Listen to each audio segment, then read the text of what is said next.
श्री वैभव लक्ष्मी व्रत कथा इस प्रकार है, सुनिए। सुख, शांति, वैभव और लक्ष्मी प्राप्ति के लिए अद्भुत चमत्कारी प्राचीन व्रत वैभव लक्ष्मी व्रत करने का नियम।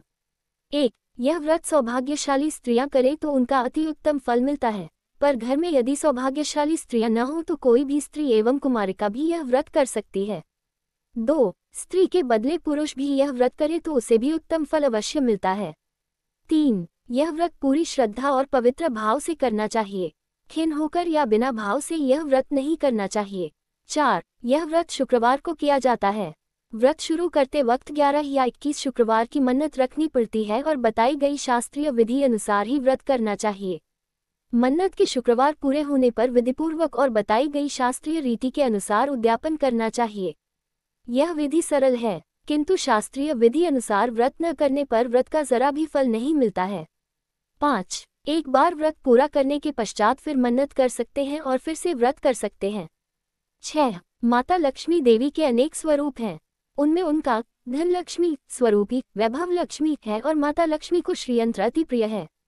व्रत करते समय माता लक्ष्मी के विविध स्वरूप यथा श्री गजलक्ष्मी, श्री यदिलक्ष्मी, श्री विजयलक्ष्मी, श्री ऐश्वर्यलक्ष्मी, श्री वीरलक्ष्मी, श्री धन्यलक्ष्मी एवं श्री संतानलक्ष्मी तथा श्रीयंत्र को प्रणाम करना चाहिए। 7. व्रत के दिन सुबह से ही जय माँ लक्ष्मी का रटन मन ही मन करना चाहिए और माँ का पूरे भाव से स्मरण करना चाहिए। 8. शुक्रवार के दिन यदि आप प्रवास या यात्रा पर गए हों तो वह शुक्रवार छोड़कर उनके बाद के शुक्रवार को व्रत करना चाहिए, अर्थात व्रत अपने ही घर में करना चाहिए। कुल मिलाकर जितने शुक्रवार की मन्नत ली हो उतने शुक्रवार पूरे करने चाहिए। 9. घर में सोना न हो तो चांदी की चीज पूजा में रखनी चाहिए, अगर वह भी न हो तो रोकड़ रुपया रखना चाहिए। 10. व्रत पूरा होने पर कम से कम 7 स्त्रियों को या आपकी इच्छा अनुसार जैसे 11, 21, 51 या 101 स्त्रियों को वैभव लक्ष्मी व्रत की पुस्तक कुमकुम का तिलक करके भेंट के रूप में देनी चाहिए। जितनी ज्यादा पुस्तक आप देंगे उतनी माँ लक्ष्मी की ज्यादा कृपा होगी और माँ लक्ष्मी जी के इस अद्भुत व्रत का ज्यादा प्रचार होगा। 11. व्रत के शुक्रवार को स्त्री रजस्वला हो या सूत की हो तो वह शुक्रवार छोड़ देना चाहिए और बाद के शुक्रवार से व्रत शुरू करना चाहिए, पर जितने शुक्रवार की मन्नत मानी हो उतने शुक्रवार पूरे करने चाहिए। 12. व्रत की विधि शुरू करते वक्त लक्ष्मी स्तवन का एक बार पाठ करना चाहिए। लक्ष्मी स्तवन इस प्रकार है, या रक्तांबुजवासिनी विलसिनी चंदांशु तेजस्विनी, या रक्ता रुधिराम्बरा हरसखी या श्री मनोल्हादिनी, या रत्नाकर मंथनात् प्रगटिता विष्णु स्वया गेहिनी, सा मां पातु मनोरमा भगवती लक्ष्मीश्च पद्मावती। अर्थात जो लाल कमल में रहती है, जो अपूर्व कांति वाली है, जो असह्य तेज वाली है, जो पूर्ण रूप से लाल है, जिसने रक्तरूप वस्त्र पहने हैं, जे भगवान विष्णु को अति प्रिय है, जो लक्ष्मी मन को आनंद देती है, जो समुद्र मंथन से प्रकट हुई है, जो विष्णु भगवान की पत्नी है, जो कमल से जन्मी है और जो अतिशय पूज्य है, वैसी ही लक्ष्मी देवी आप मेरी रक्षा करें। 13. व्रत के दिन हो सके तो उपवास करना चाहिए और शाम को व्रत की विधि करके माँ का प्रसाद लेकर व्रत करना चाहिए। अगर न हो सके तो फलाहार या एक बार भोजन करके शुक्रवार का व्रत रखना चाहिए। अगर व्रतधारी का शरीर बहुत कमजोर हो तो ही 2 बार भोजन ले सकते हैं। सबसे महत्व की बात यही है कि व्रतधारी माँ लक्ष्मी जी पर पूरी श्रद्धा और भावना रखे और मेरी मनोकामना माँ पूरी करेगी ही ऐसा दृढ़ विश्वास रखकर व्रत करे। वैभव लक्ष्मी व्रत की कथा। एक बड़ा शहर था, इस शहर में लाखों लोग रहते थे। पहले के जमाने के लोग साथ साथ रहते थे और एक दूसरे के काम आते थे, पर नए जमाने के लोगों का स्वरूप ही अलग सा है। सब अपने अपने काम में रत रहते हैं, किसी को किसी की परवाह नहीं। घर के सदस्यों को भी एक दूसरे की परवाह नहीं होती। भजन कीर्तन, भक्ति भाव, दया माया, परोपकार जैसे संस्कार कम हो गए हैं। शहर में बुराइयां बढ़ गई थी। शराब, जुआ, रेस, व्यभिचार, चोरी डकैती आदि बहुत से अपराध शहर में होते थे। कहावत है कि हजारों निराशा में एक अमर आशा छिपी हुई है। इसी तरह इतनी सारी बुराइयों के बावजूद शहर में कुछ अच्छे लोग भी रहते थे। ऐसे अच्छे लोगों में शीला और उनके पति की गृहस्थी मानी जाती थी। शीला धार्मिक प्रकृति की और संतोषी थी। उनका पति भी विवेकी और सुशील था। शीला और उनका पति ईमानदारी से जीते थे। वे किसी की बुराई न करते थे और प्रभु भजन में अच्छी तरह समय व्यतीत कर रहे थे।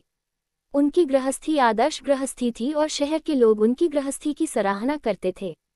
शीला की गृहस्थी इसी तरह खुशी खुशी चल रही थी, पर कहा जाता है कि कर्म की गति अकल है, विधाता के लिखे लेख कोई नहीं समझ सकता है। इंसान का नसीब पल भर में राजा को रंक बना देता है और रंक को राजा। शीला के पति के अगले जन्म के कर्म भोगने बाकी रह गए होंगे कि वह बुरे लोगों से दोस्ती कर बैठा। वह जल्द से जल्द करोड़पति होने के ख्वाब देखने लगा, इसलिए वह गलत रास्ते पर चल निकला और करोड़पति के बजाय रोड़पति बन गया। यानी रास्ते पर भटकते भिखारी जैसी उसकी स्थिति हो गई थी। शहर में शराब, जुआ, रेस, चरस, गांजा आदि बदियां फैली हुई थी। उसमें शीला का पति भी फंस गया। दोस्तों के साथ उसे भी शराब की आदत हो गई। जल्द से जल्द पैसे वाला बनने की लालच में दोस्तों के साथ रेस जुआ भी खेलने लगा। इस तरह बचाई हुई धनराशि, पत्नी के गहने, सब कुछ रेस जुए में गंवा दिया था। समय के परिवर्तन के साथ घर में दरिद्रता और भूखमरी फैल गई। सुख से खाने के बजाय 2 वक्त के भोजन के लाले पड़ गए और शीला को पति की गालियां खाने का वक्त आ गया था। शीला सुशील और संस्कारी स्त्री थी। उसको पति के बर्ताव से बहुत दुख हुआ, किंतु वह भगवान पर भरोसा करके बड़ा दिल रखकर दुख सहने लगी। कहा जाता है कि सुख के पीछे दुख और दुख के पीछे सुख आता ही है, इसलिए दुख के बाद सुख आएगा ही। ऐसी श्रद्धा के साथ शीला प्रभु भक्ति में लीन रहने लगी। इस तरह शीला असह्य दुख सहते सहते प्रभु भक्ति में वक्त बिताने लगी। अचानक एक दिन दोपहर में उनके द्वार पर किसी ने दस्तक दी। शीला सोच में पड़ गई कि मुझ जैसे गरीब के घर इस वक्त कौन आया होगा। फिर भी द्वार पर आए हुए अतिथि का आदर करना चाहिए, ऐसे आर्य धर्म के संस्कार वाली शीला ने खड़े होकर द्वार खोला। देखा तो एक माँ जी खड़ी थी। वे बड़ी उम्र की लगती थीं, किंतु उनके चेहरे पर अलौकिक तेज निखर रहा था। उनकी आंखों में से मानो अमृत बह रहा था। उनका भव्य चेहरा करुणा और प्यार से छलकता था। उनको देखते ही शीला के मन में अपार शांति छा गई। वैसे शीला इस माँ जी को पहचानती न थी, फिर भी उनको देखकर शीला के रोम रोम में आनंद छा गया। शीला माँ जी को आदर के साथ घर में ले आई। घर में बिठाने के लिए कुछ भी नहीं था, अतः शीला ने सकुचा कर एक फटी हुई चादर पर उनको बिठाया। माँ जी ने कहा, क्यों शीला, मुझे पहचाना नहीं? शीला ने सकुचा कर कहा, माँ, आपको देखते ही बहुत खुशी हो रही है, बहुत शांति हो रही है। ऐसा लगता है कि मैं बहुत दिनों से जिसे ढूंढ रही थी वे आप ही हैं, पर मैं आपको पहचान नहीं सकती। माँ जी ने हंसकर कहा, क्यों भूल गई? हर शुक्रवार को लक्ष्मी जी के मंदिर में भजन कीर्तन होते हैं, तब मैं भी वहाँ आती हूँ। वहाँ हर शुक्रवार को हम मिलते हैं। पति गलत रास्ते पर चढ़ गया, तब से शीला बहुत दुखी हो गई थी और दुख की मारी वह लक्ष्मी जी के मंदिर में भी नहीं जाती थी। बाहर के लोगों के साथ नजर मिलाते भी उसे शर्म लगती थी। उसने याददाश्त पर जोर दिया, पर वह माँ जी याद नहीं आ रही थी। तभी माँ जी ने कहा, तू लक्ष्मी जी के मंदिर में कितने मधुर भजन गाती थी, अभी अभी तू दिखाई नहीं देती थी, इसलिए मुझे हुआ कि तू क्यों नहीं आती है। कहीं बीमार तो नहीं हो गई है न? ऐसा सोचकर मैं तुझसे मिलने चली आई हूँ। माँ जी के अति प्रेम भरे शब्दों से शीला का हृदय पिघल गया। उसकी आंखों में आंसू आ गए। माँ जी के सामने वह बिलक बिलक कर रोने लगी। ये देखकर माँ जी शीला के नजदीक आईं और उसकी सिसकती पीठ पर प्यार भरा हाथ फेरकर सांत्वना देने लगी। माँ जी ने कहा, बेटी, सुख और दुख तो धूप छांव जैसे होते हैं, धैर्य रखो बेटी। और तुझे परेशानी क्या है? तेरे दुख की बात मुझे सुना, तेरा मन हल्का हो जाएगा और तेरे दुख का कोई उपाय भी मिल जाएगा। माँ जी की बात सुनकर शीला के मन को शांति मिली। उसने माँ जी से कहा, माँ, मेरी गृहस्थी में भरपूर सुख और खुशियाँ थीं, मेरे पति भी सुशील थे। अचानक हमारा भाग्य हमसे रूठ गया। मेरे पति बुरी संगति में फंस गए और बुरी आदतों के शिकार हो गए तथा अपना सब कुछ गंवा बैठे हैं तथा हम रास्ते के भिखारी जैसे बन गए हैं। ये सुनकर माँ जी ने कहा, ऐसा कहा जाता है कि कर्म की गति न्यारी होती है, हर इंसान को अपने कर्म भुगतने ही पड़ते हैं, इसलिए तू चिंता मत कर। अब तू कर्म भुगत चुकी है, अब तुम्हारे सुख के दिन अवश्य आएंगे। तू तो माँ लक्ष्मी जी की भक्त है। माँ लक्ष्मी जी तो प्रेम और करुणा की अवतार हैं। वे अपने भक्तों पर हमेशा ममता रखती हैं, इसलिए तू धैर्य रखकर माँ लक्ष्मी जी का व्रत कर, इससे सब कुछ ठीक हो जाएगा। माँ लक्ष्मी जी का व्रत करने की बात सुनकर शीला के चेहरे पर चमक आ गई। उसने पूछा, माँ, लक्ष्मी जी का व्रत कैसे किया जाता है, वह मुझे समझाइए। मैं यह व्रत अवश्य करूंगी। माँ जी ने कहा, बेटी, माँ लक्ष्मी जी का व्रत बहुत सरल है। उसे वरदलक्ष्मी व्रत या वैभव लक्ष्मी व्रत भी कहा जाता है। यह व्रत करने वाले की सब मनोकामना पूर्ण होती है, वह सुख संपत्ति और यश प्राप्त करता है। ऐसा कहकर माँ जी वैभव लक्ष्मी व्रत की विधि कहने लगी। बेटी, वैभव लक्ष्मी व्रत वैसे तो सीधा सादा व्रत है, किंतु कई लोग यह व्रत गलत तरीके से करते हैं, अतः उसका फल नहीं मिलता। कई लोग कहते हैं कि सोने के गहने की हल्दी कुमकुम से पूजा करो, बस व्रत हो गया। पर ऐसा नहीं है। कोई भी व्रत शास्त्रीय विधि से करना चाहिए, तभी उसका फल मिलता है। सच्ची बात यह है कि सोने के गहनों का विधि से पूजन करना चाहिए। व्रत की उद्यापन विधि भी शास्त्रीय विधि से करना चाहिए। यह व्रत शुक्रवार को करना चाहिए। प्रातःकाल स्नान करके स्वच्छ कपड़े पहनो और सारा दिन जय मां लक्ष्मी कीर्तन करते रहो। किसी की चुगली नहीं करनी चाहिए। शाम को पूर्व दिशा में मुंह करके आसन पर बैठ जाओ। सामने पाटा रखकर उस पर रुमाल रखो। रुमाल पर चावल का छोटा सा ढेर करो। उस ढेर पर पानी से भरा तांबे का कलश रखकर कलश पर एक कटोरी रखो। उस कटोरी में एक सोने का गहना रखो। सोने का न हो तो चांदी का भी चलेगा, चांदी का न हो तो नकद रुपया भी चलेगा। बाद में घी का दीपक जलाकर अगरबत्ती सुलगा कर रखो। माँ लक्ष्मी जी के बहुत स्वरूप हैं और माँ लक्ष्मी जी को श्रीयंत्र अति प्रिय है। अतः वैभव लक्ष्मी में पूजन विधि करते वक्त सर्वप्रथम श्रीयंत्र और लक्ष्मी जी के विधि स्वरूपों का सच्चे दिल से दर्शन करो। उसके बाद लक्ष्मी स्तवन का पाठ करो। बाद में कटोरी में रखे हुए गहने या रुपये को हल्दी कुमकुम और चावल चढ़ाकर पूजा करो और लाल रंग का फूल चढ़ाओ। शाम को कोई मीठी चीज बनाकर उसका प्रसाद रखो। न हो सके तो शक्कर या गुड़ भी चल सकता है। फिर आरती करके 11 बार सच्चे हृदय से जय मां लक्ष्मी बोलो। बाद में 11 या 21 शुक्रवार यह व्रत करने का दृढ़ संकल्प मां के सामने करो और आपकी जो मनोकामना हो वह पूरी करने को मां लक्ष्मी जी से विनती करो। फिर मां का प्रसाद बांट दो और थोड़ा प्रसाद अपने लिए रख लो। अगर आप में शक्ति हो तो सारा दिन उपवास रखो और सिर्फ प्रसाद खाकर शुक्रवार का व्रत करो। न शक्ति हो तो एक बार शाम को प्रसाद ग्रहण करते समय खाना खा लो। अगर थोड़ी शक्ति भी न हो तो 2 बार भोजन कर सकते हैं। बाद में कटोरी में रखा गहना या रुपया ले लो। कलश का पानी तुलसी की क्यारी में डाल दो और चावल पक्षियों को डाल दो। इसी तरह शास्त्रीय विधि से व्रत करने से उसका फल अवश्य मिलता है।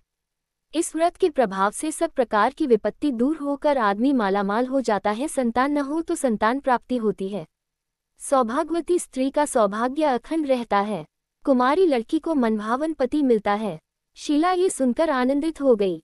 फिर पूछा, माँ, आपने वैभव लक्ष्मी व्रत की जो शास्त्रीय विधि बताई है वैसे मैं अवश्य करूंगी, किंतु उसकी उद्यापन विधि किस तरह करनी चाहिए ये भी कृपा करके सुनाइए।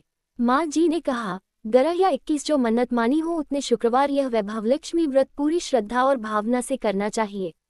व्रत के आखिरी शुक्रवार को खीर का नैवेद्य रखो। पूजन विधि हर शुक्रवार को करते हैं वैसे ही करनी चाहिए। पूजन विधि के बाद श्रीफल फोड़ो और कम से कम 7 कुंवारी या सौभाग्यशाली स्त्रियों को कुमकुम का तिलक करके वैभव लक्ष्मी व्रत की एक पुस्तक उपहार में देनी चाहिए और सबको खीर का प्रसाद देना चाहिए। फिर धन लक्ष्मी स्वरूप, वैभव लक्ष्मी स्वरूप माँ लक्ष्मी जी की छवि को प्रणाम करें। माँ लक्ष्मी जी का ये स्वरूप वैभव देने वाला है। प्रणाम करके मन ही मन भावुकता से माँ की प्रार्थना करते वक्त कहे कि हे माँ धनलक्ष्मी, हे माँ वैभव लक्ष्मी, मैंने सच्चे हृदय से आपका व्रत पूर्ण किया है, तो हे माँ हमारी मनोकामना पूर्ण कीजिए, हमारा सबका कल्याण कीजिए। जिसे संतान न हो उसे संतान देना, सौभाग्यशाली स्त्री का सौभाग्य अखंड रखना, कुंवारी लड़की को मनभावन पति देना। आपका ये चमत्कारी वैभव लक्ष्मी व्रत जो करे उसकी सब विपत्ति दूर करना, सबको सुखी करना। हे माँ, आपकी महिमा अपरंपार है। माँ जी के पास से वैभव लक्ष्मी व्रत की शास्त्रीय विधि सुनकर शीला भाव विभोर हो उठी। उसे लगा मानो सुख का रास्ता मिल गया। उसने आंखें बंद करके मन ही मन उसी क्षण संकल्प लिया कि हे वैभव लक्ष्मी माँ, मैं भी माँ जी के कहे अनुसार श्रद्धापूर्वक शास्त्रीय विधि से वैभव लक्ष्मी व्रत 21 शुक्रवार तक करूंगी और व्रत की शास्त्रीय रीति के अनुसार उद्यापन भी करूंगी। शीला ने संकल्प करके आंखें खोली तो सामने कोई न था। वह विस्मित हो गई कि माँ जी कहाँ गई। यह माँ जी कोई दूसरा नहीं, साक्षात लक्ष्मी जी ही थी। शीला लक्ष्मी जी की भक्त थी, इसलिए अपने भक्त को रास्ता दिखाने के लिए माँ लक्ष्मी देवी माँ जी का स्वरूप धारण करके शीला के पास आई थी। दूसरे दिन शुक्रवार था। प्रातःकाल स्नान करके स्वच्छ कपड़े पहनकर शीला मन ही मन श्रद्धा और पूरे भाव से जय माँ लक्ष्मी का मन ही मन रटन करने लगी। सारा दिन किसी की चुगली नहीं की। शाम हुई तब हाथ पांव मुंह धोकर शीला पूर्व दिशा में मुंह करके बैठी। घर में पहले तो सोने के बहुत से गहने थे, पर पति ने गलत रास्ते पर चलकर सब गिरवी रख दिए। पर नाक की कील पुल्ली बच गई थी। नाक की कील निकालकर उसे धोकर शीला ने कटोरी में रख दी। सामने पाटे पर रुमाल रखकर मुट्ठी भर चावल का ढेर किया। उस पर तांबे का कलश पानी भर कर रखा। उसके ऊपर कील वाली कटोरी रखी। फिर विधिपूर्वक वंदन, स्तवन, पूजन वगैरह किया और घर में थोड़ी शक्कर थी, वह प्रसाद में रखकर वैभवलक्ष्मी व्रत किया। ये प्रसाद पहले पति को खिलाया। प्रसाद खाते ही पति के स्वभाव में फर्क पड़ गया। उस दिन उसने शीला को मारा नहीं, सताया भी नहीं। शीला को बहुत आनंद हुआ। उसके मन में वैभवलक्ष्मी व्रत के लिए श्रद्धा बढ़ गई। शीला ने पूर्ण श्रद्धा भक्ति से 21 शुक्रवार तक व्रत किया। 21वें शुक्रवार को विधिपूर्वक उद्यापन विधि करके 7 स्त्रियों को वैभवलक्ष्मी व्रत की 7 पुस्तकें उपहार में दी। फिर माता जी के धनलक्ष्मी स्वरूप की छवि को वंदन करके भाव से मन ही मन प्रार्थना करने लगी, हे माँ धनलक्ष्मी, मैंने आपका वैभवलक्ष्मी व्रत करने की मन्नत मानी थी, वह व्रत आज पूर्ण किया है। हे माँ, मेरी हर विपत्ति दूर करो, हमारा सबका कल्याण करो। जिसे संतान न हो उसे संतान देना, सौभाग्यवती स्त्री का सौभाग्य अखंड रखना, कुंवारी लड़की को मनभावन पति देना। जो कोई आपका ये चमत्कारी वैभवलक्ष्मी व्रत करे उसकी सब विपत्ति दूर करना, सबको सुखी करना। हे माँ, आपकी महिमा अपार है। ऐसा बोलकर लक्ष्मी जी के धनलक्ष्मी स्वरूप की छवि को प्रणाम किया। इस तरह शास्त्रीय विधि से शीला ने श्रद्धा से व्रत किया और तुरंत ही उसे फल मिला। उसका पति सही रास्ते पर चलने लगा और अच्छा आदमी बन गया तथा कड़ी मेहनत से व्यवसाय करने लगा। धीरे धीरे समय परिवर्तित हुआ और उसने शीला के गिरवी रखे गहने छुड़ा लिए। घर में धन की बाढ़ सी आ गई। घर में पहले जैसी सुख शांति छा गई। वैभवलक्ष्मी व्रत का प्रभाव देखकर मोहल्ले की दूसरी स्त्रियां भी शास्त्रीय विधि से वैभवलक्ष्मी का व्रत करने लगी। हे माँ धनलक्ष्मी, आप जैसे शीला पर प्रसन्न हुई, उसी तरह आपका व्रत करने वाले सब पर प्रसन्न होना, सबको सुख शांति देना। जय धनलक्ष्मी माँ, जय वैभवलक्ष्मी माँ। इस प्रकार वैभवलक्ष्मी माता की कथा संपूर्ण हुई। जय वैभवलक्ष्मी माता।